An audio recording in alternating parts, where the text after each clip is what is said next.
வாரிசு படத்துக்கு அப்புறம் பெருசா இன்டர்வியூ தரல, இங்கேயும் நான் வந்து பெருசா போகலன்ட்டு. வாரிசு படம் அப்படின்னாலே கண்டிப்பா நீங்களும் விஜய் சாரும் ஞாபகம் வரும். அந்த படத்துல ஒர்க் பண்ண எக்ஸ்பீரியன்ஸ் பத்தி. ஸோ அந்த படம் வந்து எப்படின்னா big scale movies and smaller scale மூவிஸோட பெரிய டிஃப்ரென்ஸ் நம்ம பார்க்கலாம்.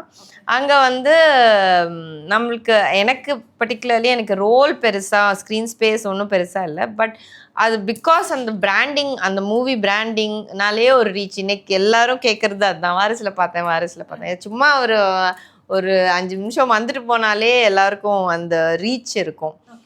பட் நம்மளுக்கு நம்ம பெர்ஃபார்ம் பண்ணுறதுக்கு ஸ்பேஸ் கிடைக்குமா, நம்மளுக்குன்னு ஒரு கேரக்டரைசேஷன் போட்டு வச்சுருக்கோம்ல, அதெல்லாம் இருக்குமான்றது இல்லை. அண்ட் ஐ ஃபீல் லைக் எனக்கு வந்து I got an experience to see அந்த படத்தில் so many ஆர்டிஸ்ட் இருக்காங்க இல்லையா. So I got interact with all of them. அந்த மோர் தேன் படத்தில் இருக்கிறதோட அந்த ஆடியோ லான்ச்சு, அப்புறம் அந்த செட்டில் உட்காந்து கதை பேசுறது, அதெல்லாம் ஒரு நல்ல memories and experience. But work wise எனக்கு I any day would prefer